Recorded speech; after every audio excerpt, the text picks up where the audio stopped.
Hello and welcome. This is the news on NTA International. I am Lami Ali. The headlines.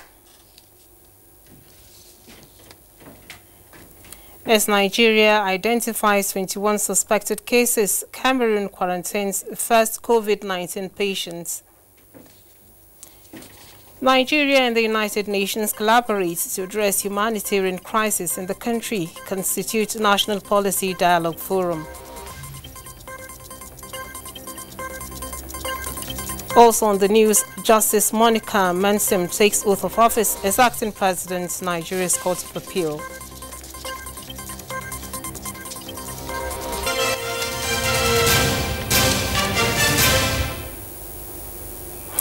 President Muhammadu Buhari has granted audience to the Iranian ambassador to Nigeria, Murteza Rahimi Zarchi, describing the phenomenal growth recorded by the Middle East country as marvelous. State House correspondent Adamu Sambu reports. The ambassador of the Islamic Republic of Iran, Murteza Rahimi Zarchi, was in the State House on a farewell visit. President Muhammadu Buhari said despite its status as a developing country, Iran has indeed come of age, recalling his visits to Iran as oil minister in the 1970s and as a civilian president. The Nigerian leader lauded the relationship between the two countries, describing it as mutually beneficial. Apart from the long-standing bilateral ties, which continued to be deepened and expanded, Nigeria and Iran also cooperate strongly at international fora such as the Organization of Petroleum Exporting Countries, Organization of Islamic Cooperation, and the Non-Aligned Movement. President Buhari wished the ambassador, who spent about 4 years in Nigeria, greater successes in his future endeavors. Ambassador Murteza Rahimi Zarchi stated with pride that his tour of duty in Nigeria is very successful. He described Nigeria as a very strong country in Africa with bright prospects for a sustainable future. He commended President Muhammadu Buhari for the nation's strides in the war against corruption and revival of the economy. The envoy said Iran had a lot of experience to share with Nigeria in the fight against insurgency, expressing the belief that the terror war would eventually be won. From the State House, Adamu Sambu, NTA News. Now to health matters. A total of 21 suspected cases of the novel coronavirus have been identified across 4 states, comprising Lagos, Ogun, Kano, and the FCT. Out of these suspected cases, 2 were negative, while 1 result is still pending as Nigeria maintains its 1 confirmed COVID-19 status. Minister of Health Dr. Osagie Haniri stated this while updating Nigerians on the global pandemic. Health correspondent Rabi Abdullah has reports. Nigeria's current coronavirus status is one the Minister of Health says does not call for panic or the contemplation of interrupting certain activities.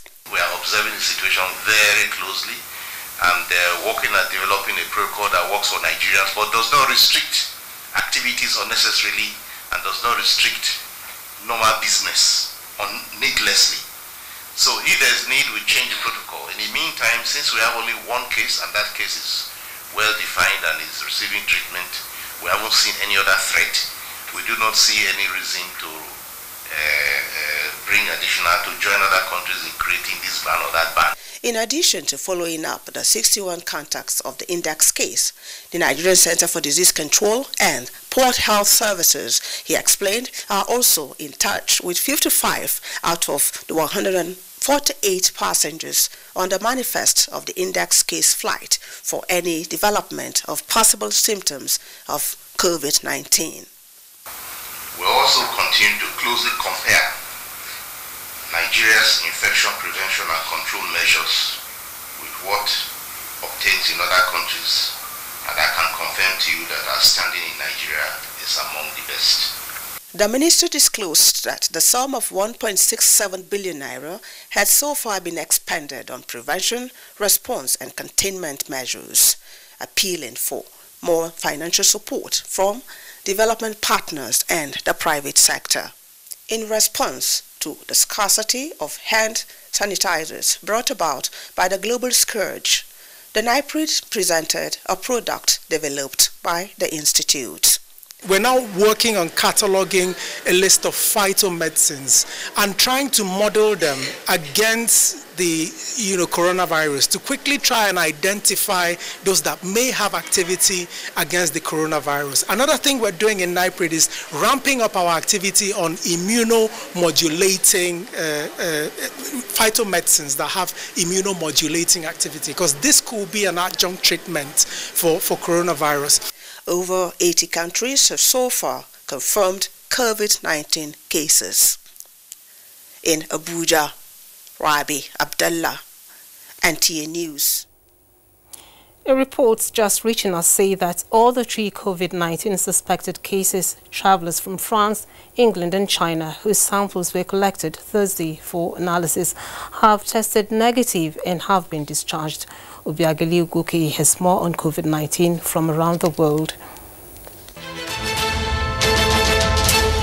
Hello and thanks for joining us. Cameroon's Minister of Health has confirmed the country's first case of coronavirus disease.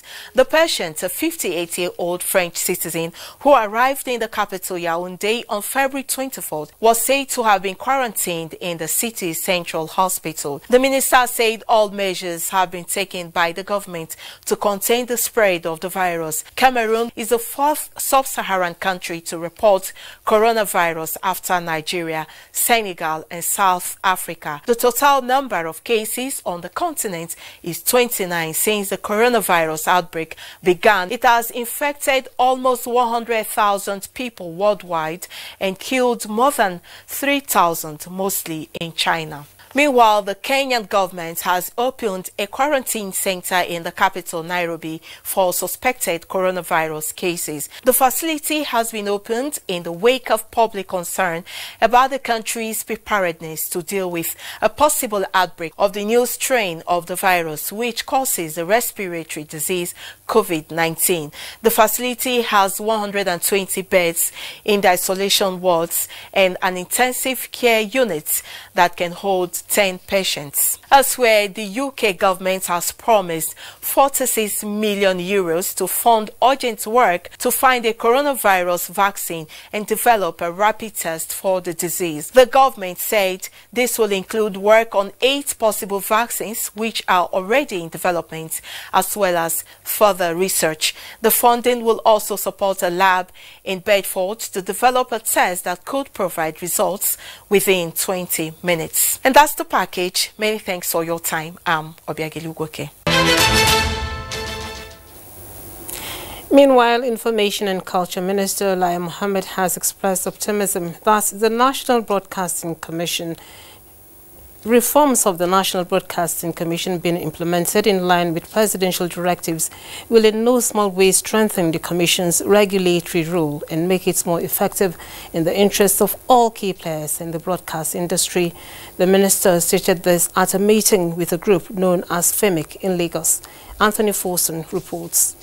The group, FEMIC, is made up of creative industry practitioners comprising movie producers, theater directors, and content producers, among others. The minister, while confirming the commencement of the reform, said the current management of the NBC under the leadership of the Acting Director General has confirmed the convening of a stakeholders validation conference to endorse the new initiatives in the sector, where the necessary amendments to Broadcasting Code on monopoly and anti-competition, on wholesome content on social media, and other amendments will be published to the public. You can now see that this reform is not a fluke. I therefore want to challenge your group and other stakeholders to continue to cooperate with the industry regulator in order to ensure a faithful implementation of the recommendations. The minister said the move is in good faith, targeting at placing the industry on a good state to enable it achieve its full potentials, hence the need for stakeholders to partner with the federal government. The process for the amendment of the NBC Act has begun, and soon we shall be forwarding an executive bill to the National Assembly for further action. And on staff welfare, the board has received the approved recommendations and is in the process of implementation. For the acting Director General of the NBC, he said it is gratifying that the minister is committed to the presidential directive. Members of the group, in their separate remarks, commended the minister for the implementation of the policy, which is aimed at revolutionizing the industry for its potentials to be unlocked. The NBC Reforms Implementation Committee had submitted its report to the minister in November last year. In Lagos, Anthony Forson, NTA News. And the federal government and the United Nations have constituted a national policy dialogue forum aimed at providing effective coordination in addressing humanitarian crisis in the country. Amina Babu Suleiman reports that the forum consists of all relevant stakeholders and will be coordinated by the Ministry of Humanitarian and Disaster Management and Social Development. Nigeria is housing substantial number of aid workers providing support to the government in managing humanitarian crises occasioned by insurgency, conflicts and natural disaster. A national policy dialogue forum is therefore constituted with a view to providing proper coordination in the provision of services according to the international standard. My colleagues in the UN. Sadia Umar Farouk, the Minister of Humanitarian, Disaster Management and Social Development, inaugurated the Policy Dialogue Forum. We have consulted with counterparts in Africa and Europe as part of our efforts to understand existing structures and apply global best practices in line with our priority to design and implement early warning systems for disaster mitigation in Nigeria. The forum consists of all relevant stakeholders, including United Nations agencies, UNICEF, FAO, and World Food Programme. We must strengthen capacity of government delivery systems and mechanisms and develop a new model to bridge humanitarian and development by focusing on preventing, stabilizing, transforming, and sustaining. The Dialogue Forum is to provide a bridge towards reaching out an estimated 1.2 million people that are in need of aid. In Abuja, Amina Babu Suleiman, NTA News. Turning to the judiciary, Justice Monica Bolnan Dongban Mensem has been sworn in as the acting President's Court of Appeal. Chief Justice of Nigeria, Justice Ibrahim Tanko Muhammad, administered the oath of office on her in Abuja. Vera Chumba reports. Justice Monica Dongban Mensem, who hails from Jos Plateau State, took her oath of office amid a crowd of admirers, family, friends, and the legal profession. Chief Justice of Nigeria, Justice Ibrahim Tanko Muhammad, who administered the oath of office, described Justice Dongban Mensem's appointment as highly deserving. He said her appointment is based on merit, competence, and qualification, having served the judiciary in various capacities with an impeccable record of service to her credit. The Chief Justice of Nigeria advised her to remain focused and discharge her duties with diligence. I would therefore urge you, please, my Lord, to continue with your charisma, your good attitude, and your ability to carry out all the tasks. Having served as Deputy Registrar and High Court Judge in Plateau State, the State Governor Simon Lalong, in the company of his KB State counterpart Abubakar Bagudu, were present to share in her joy. I congratulate her. I also congratulate the judiciary. Secretary to the Government of the Federation, Boss Mustafa, expressed confidence that she would discharge her duties excellently. Until her appointment, she was the presiding Justice Court of Appeal Enugu Division. Justice Monica Dongban Mensem, who is an authority in criminal and civil procedure law, has made invaluable contributions to the development of the legal profession in Nigeria. In Abuja, Vera Chumuba, NTA News. Quality legislation requires capable support staff towards achieving effective output. Speaker, House of Representatives Femi Gbajabiamila made this assertion when he hosted the newly constituted National Assembly Service Commission. He said, as an engine of the legislature, the commission should ensure that staff recruitment is based on merit. Is tired. Is tired of being staffed with people who may not know their onions or what they're supposed to do. So it's not about the quantity of staff, but the quality of staff that is important. He urged the Commission members to be diligent and avoid internal politicking in order to achieve set targets. Chairman of the Commission, Ahmed Kadi Amshi, says the Commission will be guided by laid-down procedures to ensure good representation and development of democracy.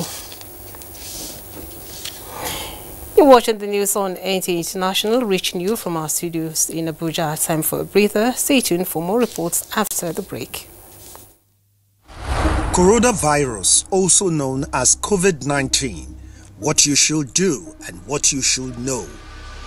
What are the symptoms? Runny nose, sore throat, headache, fever, cough, feeling of being unwell.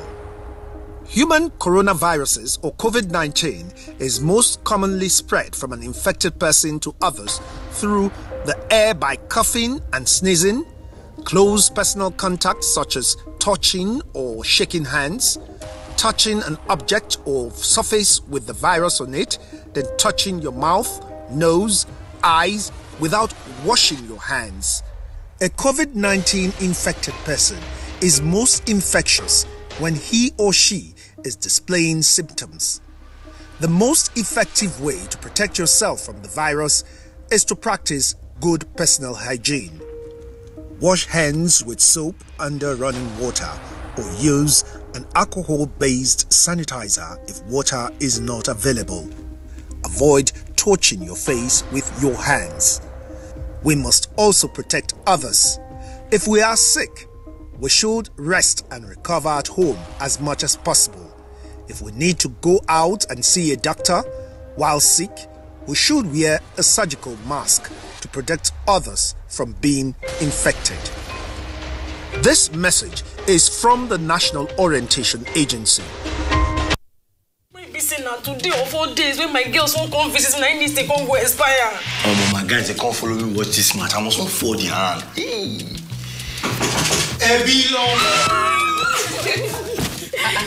Babe, what's happening now? Sorry to disappoint you, but my subscription don't expire. The match is not on my GoTV package. Now your holla be that. I beg, give me your phone. Make I show you how you go take do it for my GoTV app for your phone. Life is so much easier with my GoTV app. Make payments, clear error messages, change your package. You can also check your due dates and keep abreast of your payment history.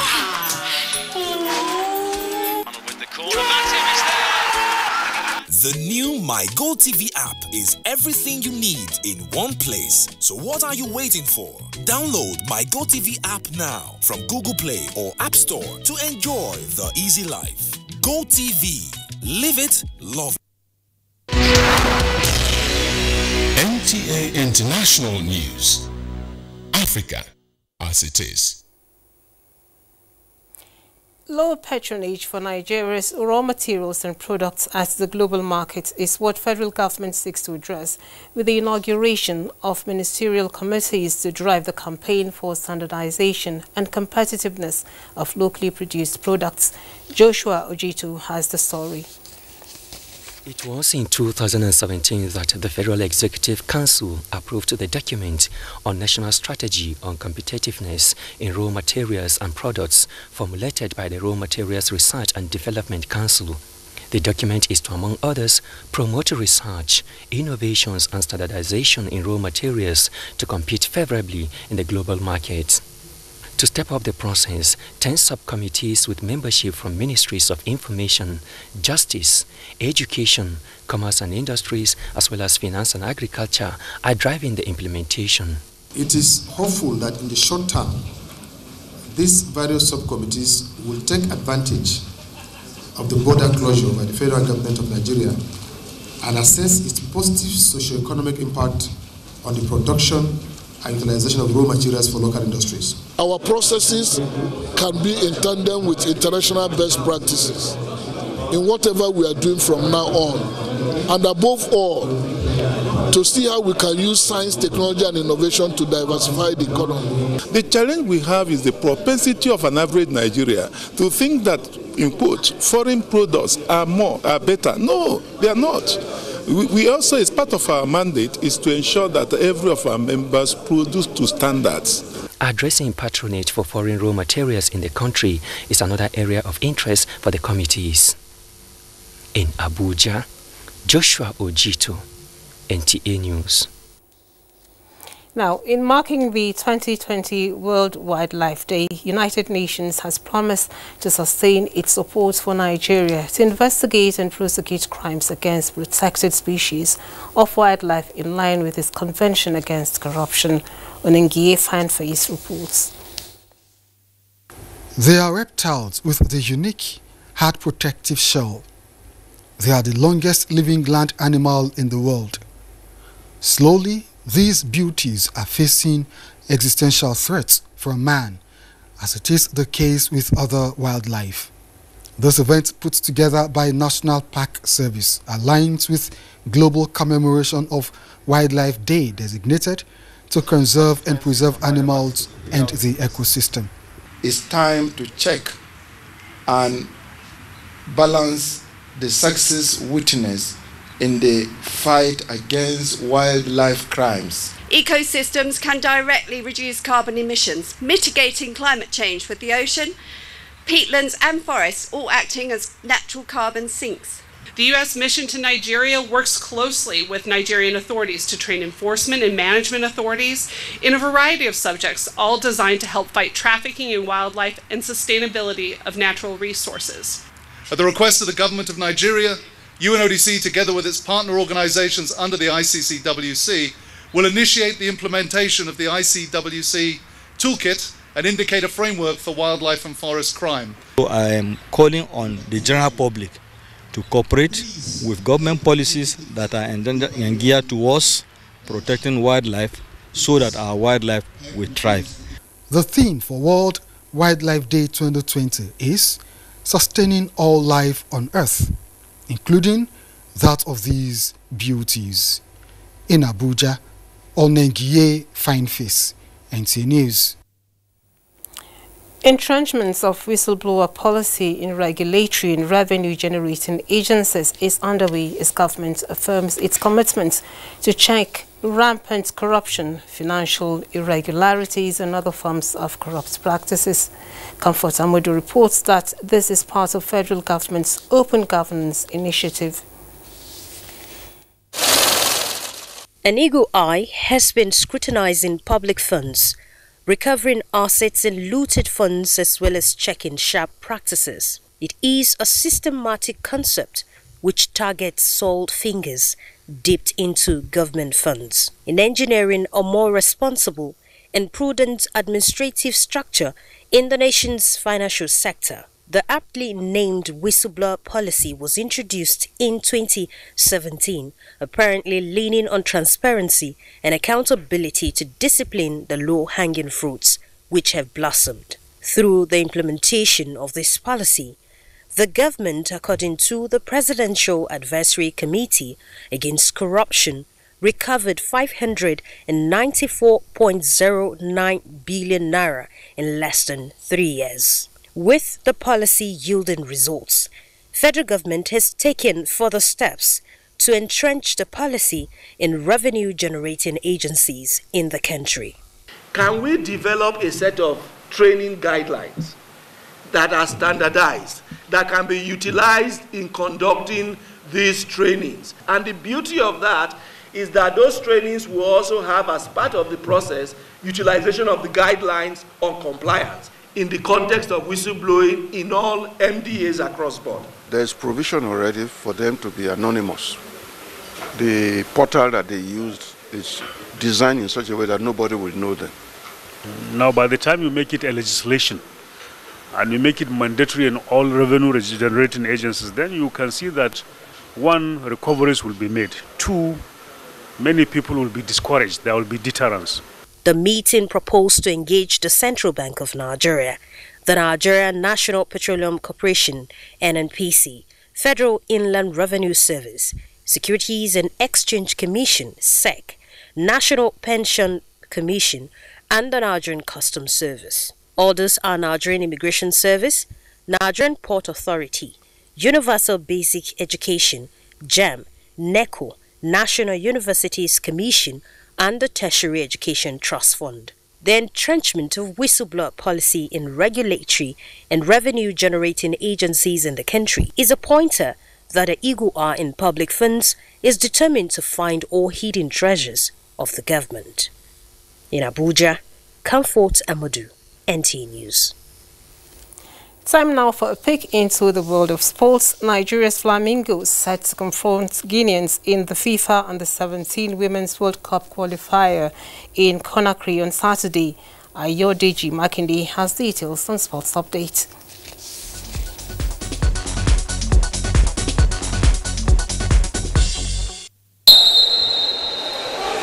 Nigeria Wrestling Federation